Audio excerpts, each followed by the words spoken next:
Durable Story, Episode 11. The desert was changing.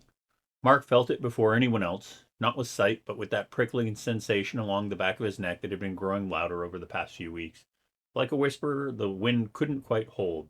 The dunes were giving way to firmer ground, the endless waves of sand flattening into hard packed earth and scattered ridges where pale stones jutted through the grit. Ahead, the horizon was beginning to rise. Not into the looming ramparts of Mountain Fort just yet, but into the distant teeth of rock that promised colder air and harsher land. A faint chill brushed Mark's cheek.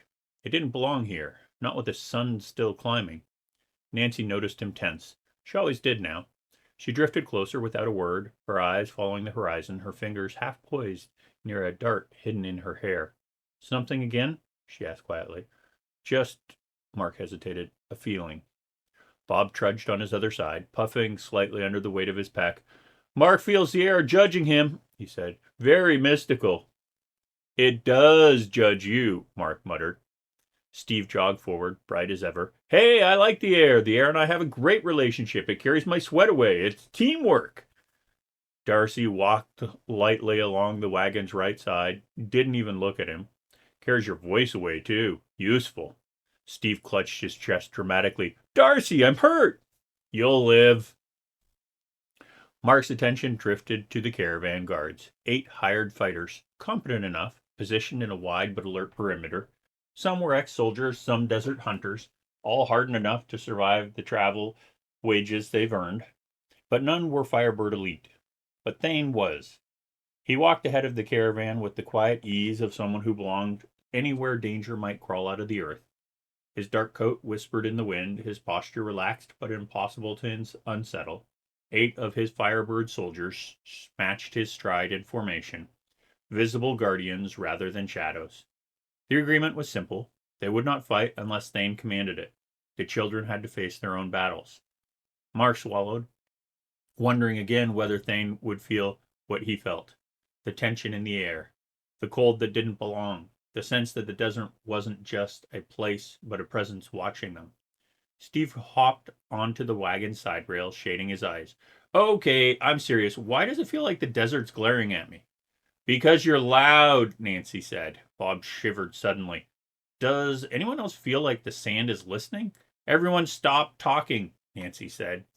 They did. Even Thane glanced back. That's when the howls began.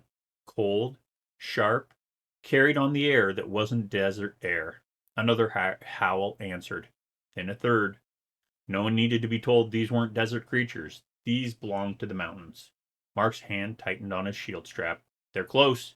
No one laughed, not even Steve. The guards began drawing their weapons. The archer tightened her bowstring. Horses stamped nervously. One guard muttered a prayer. The howls grew closer. The ground wasn't a soft dune. It was crushed stone, terrain built for footing. Terrible for creatures that hunted by vibration, but whatever was coming wasn't meant for this land.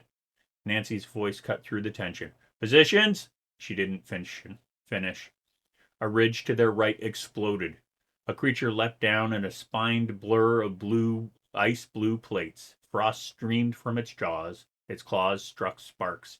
Its body was packed with muscle behind the jagged armor, and its breath clouded the warming air. A glacial render. Something built for Mountain Fort's high, frozen shadowlands, not for here. Bob's voice broke in a whisper. That's not a desert thing. No, Nancy said. It isn't. The creature crouched, muscles tightening.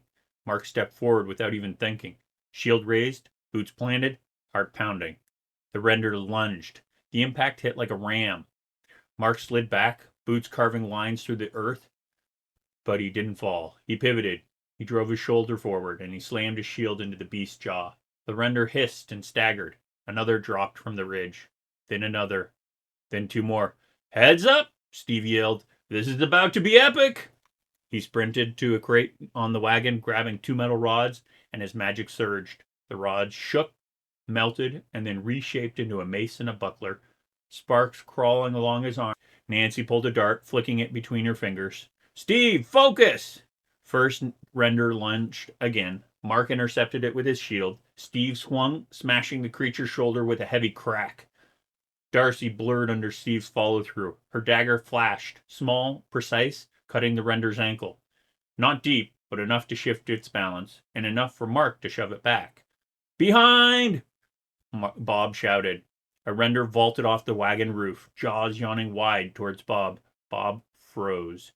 Darcy moved faster than fear. She shoved Bob aside, rolling with him as the render landed where he'd been. Nancy flicked a dart, a gleam of metal, a whisper, and the dart hit the vent under the render's jaw. Bob stumbled away as the creature snarled, pawing at its throat. He whipped his sling, hand shaking, but the stone cracked perfectly into its jaw. The beast collapsed. Darcy huffed, "Thanks, Bob." "No, thank you, Darcy." She rolled her eyes, but didn't snap at him. The two more renders leapt from the left ridge, creating a deadly sweep. Nancy called orders sharp and fast. "Mark, Steve, left. Darcy, right flank. Bob, sky threats." "So what, the sky? Oh, come on!" A huge bird swept down with jagged beak, flashing feathers like slate, eyes like cold gemstones. A cliff talon. Built to kill goats on cliff faces, made of speed and sharp angles. It tore through the tarp, spilled grain everywhere, and climbed skyward. Bob raised his sling, breast shaking. "Lead it!" Nancy shouted. "Aim ahead of the flight!" Bob swung. The stone missed by only an inch. The talon sheared a lock of Bob's hair. Darcy laughed. "That was almost impressive. Not helping!" They fought well, desperately, but well. Still, the renders weren't stupid beasts. They coordinated. They were intelligent. And the talons worked with them, swooping in when the renders distracted. Nancy's stomach knotted. This was the first time she felt genuinely unsure. Another render slammed into Steve, full on. His weapons flew from his hands. Steve rolled, choking as air fled his lungs. "Steve!" Mark shouted. He ran for him, but two renders leapt between them. They lunged. Mark tried to block both at once. He managed to position his sword so that the render kept coming, it would impale itself onto the sword. But it managed to do some sort of twist in the air and was able to have the sword slide off the armor-like hide. Mark raised his shield, and unfortunately, with his inexperience, it wasn't enough. He took the hit like a train, tossing him back. Claws tore through his shoulder armor. He felt flesh rip. He screamed, and inside him something burned. Not flame, not light, a pulse. His bones tightened, his flesh knitted, his breath returned, and his heart steadied. Warm magic swept through him, repairing, rebuilding, reinforcing. He gasped as the pain dissolved like sand in rain. Steve stared from the ground. "Bro, did you just... Later!" Mark slammed his shield forward. One render staggered. The other he struck with his elbow, redirecting its weight and driving it away from Steve. But more shadows appeared on the ridge. Nancy's voice cracked. "Mark, we can't..." She didn't have to finish. Thane moved.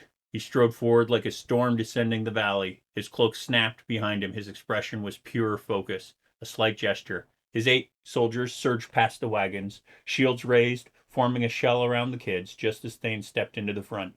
"Tactical overlay," Thane commanded. A soft hum pulsed across his armor. Light glinted off invisible lines and mapped the future path of Claw's sweep of talon arcs and shifting ground. His soldiers moved as if guided by invisible hands. "Push left," Thane ordered. The formation slammed left, forcing a trio of renders back.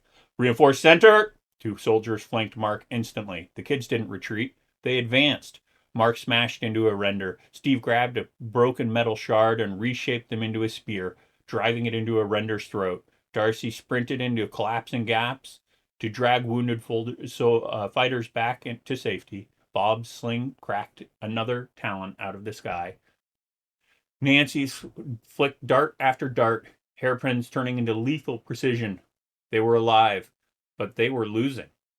For every render forced back, 2 took its place. The talons dove relentlessly. Soldiers began to falter. A scream tore through the air as one collapsed under a slashing strike. "Mark!" Nancy called. "We need a new plan!" Steve dropped to a knee, shaking. "I'm out of metal, out of breath." Bob panted beside him. "I'm out of stones," Darcy hissed as a render caught her leg. "They're too coordinated. We can't outmaneuver them." Even Thane grunted as a render slammed into a shield. And another. And another. "Hold!" Thane commanded. They held. Barely. And then the Alpha came. It stepped onto the ridge like a falling winter, twice the size of the others. White armored plates thicker than any shield, teeth like crystal knives, eyes like frozen stars, cold rolled from its body. Thane squared his stance. This. A render lunged at Mark, faster than thought. Mark wasn't ready. Nancy screamed. Darcy screamed. Steve stumbled forward. Bob grabbed a broken board, and the render fell. It convulsed midair, limbs jerking and unnaturally, body twisting as if gripped by invisible hands, and it crashed into the dirt. Another render stumbled. Another collapsed. Another simply froze mid-lunge and toppled. A talon swooped, lost all strength, and crashed into the ground. Silence rippled across the battlefield. They're tiring? Someone whispered. Mountain beasts don't get tired like this, a soldier gasped. They don't, Thane said quietly. His voice held no surprise, only confirmation. He glanced about. Someone was out there. He wasn't wrong, but this wasn't the time. Push! Thane commanded sharply. His troops surged. Mark smashed a render sideways. Steve drove a jagged spear into its exposed throat. Bob's sling cracked the stunned Talon's skull. Darcy slid past the collapsing Alpha to yank another soldier to safety.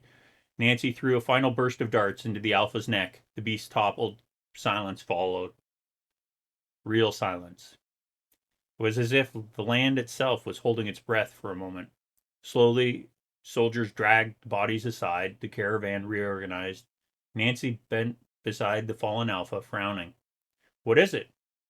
She whispered. Mark leaned beside her. Another cut? Nancy shook her head. No. She plucked something nearly invisible from under the render's jaw hinge. A dart. Bone white. Perfectly balanced. Silent. Bob leaned in. That's not yours. No, Nancy said softly. It isn't. Mark felt a prickle in the air again. The wrongness, the awareness, the sense of something stepping back into the world instead of stepping out of it. Thane approached. Found something? Nancy hesitated, then showed him the dart. Thane's face didn't change, but his voice dropped. Dispose of it, and don't touch the tip. Darcy whispered. Someone helped us. Thane didn't deny it. Rest, he said. You'll need it. Mountain Ford is still far. Nancy tucked the dart away. Mark helped Steve stand, and Bob leaned on a wagon wheel, still shaking. Darcy checked the wounded soldier again. It was serious, but he'd live. And then magic broke across the clearing like a silent storm. Mark felt it first, a pulse, like the one when he felt when his shoulder was ripped open, the pressure in his bones, a warmth that rose from his core and rushed outward. Not healing, not instinct. Growth. His limbs tingled as strength settled deeper. His breath steadied as endurance thickened. His thoughts sharpened, threading clarity into instinct. His senses became more alert. Sound, scent, balance, all aligning away that the world suddenly felt manageable. He drew breath and felt everything more. He stood straighter. Nancy's eyes widened. Mark? He didn't answer, because he didn't understand it either. But it felt right. Steve doubled over with a short gasp. Magic slammed through him like a forge being lit inside his chest. Metal in the wagons trembled. His palms burned with potential. The shapes of weapons, perfectly balanced, perfectly weighted, flickered across his mind like memories he'd never made. Steve stared at his hands as if they belonged to someone else. Bro, he whispered, voice cracking. I feel like I can shape anything. Darcy's breath caught. Her pulse quickened. The world around her stretched and then shrank. Like distance itself was bending. Her muscles lightened. Her footing felt changed, softer, faster, and more certain. She felt pressure drop behind her, weight shift in front of her, the air brushing her skin with information she'd never noticed. She blinked. The world blinked too. Darcy stared at her hands, flexed her fingers, and whispered, Oh. She felt faster. She felt dangerous. Bob froze, then shimmered. Light bent around him, shadows wrapping over his shoulders. Bob's skin flickered and then between visible and translucent, like the world couldn't quite decide if he belonged there. Mark! Bob yelped. Am I dying? You're camouflaging, Nancy said soothingly. You're fine. I'm not fine. I'm see-through. Breathe, Mark said. Bob tried. The shimmer softened. Slowly he became visible again. He touched his face. I'm magic.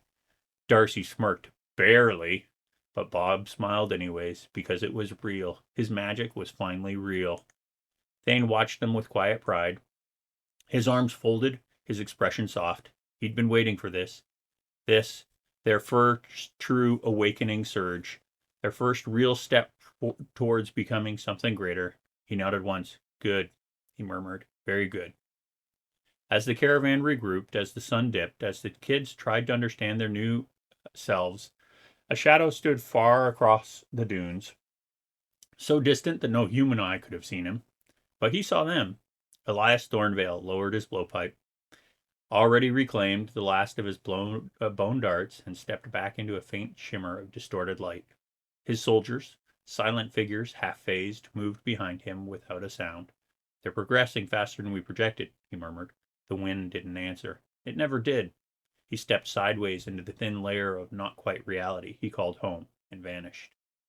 The caravan continued towards Mountain Fort, and ahead of them, somewhere in the stone and shadow, something else waited.